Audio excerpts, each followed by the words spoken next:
মুরাদপুর বাজার, মুরাদপুর সরকারি প্রাথমিক বিদ্যালয় এর গেট লক্ষ্য করা যাচ্ছে। আর আশেপাশের এই বটগাছ ছায়া সুনিবিড় হয়ে ছায়া বিলাচ্ছে এই বাজারে।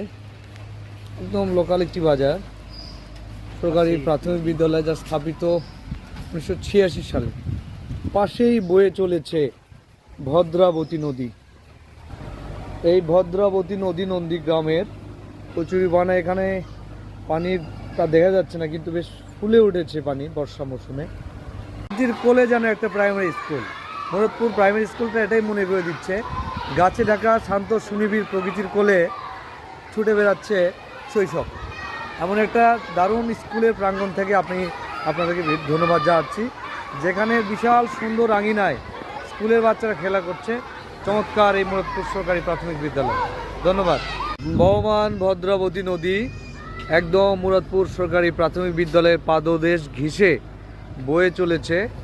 এই নদীটা অনেকটা রাতাল গুড়ের মতো গাছপালা ঢাকা, এই জন্যে অনেকে এটাকে মিনি রাতাল বলে থাকে। আজকে আমরা এই জায়গাটা এসেছি এবং মুরাদপুর প্রাথমিক বিদ্যালয়ের প্রাচীর ঘেঁষে নদীর ভাঙনও দেখা যাচ্ছে।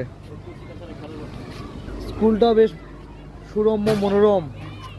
স্কুল চলাকালীন সময় দেখতে পাচ্ছি বাচ্চারা স্কুল আঙ্গিনায় খেলাধুলা করছে।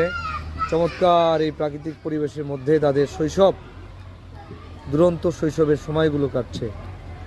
স্মৃতিকাতর হয়ে গেলাম মুরাদপুর সরকারি প্রাথমিক বিদ্যালয়ের এই চমৎকার পরিবেশ দেখে। This is Bangladesh. মুরাদপুর স্কুলের বাংলাদেশের মানচিত্র, এবং দূর থেকে উত্তর থেকে যে কাঞ্চনজঙ্ঘার কিছুটা দেখা যায়, তেমনই পাহাড়ের কিছুটা চেষ্টা করা হয়েছে। চমৎকার স্কুলের এই দৃষ্টান্ত স্থাপনা দেখতে পেলাম।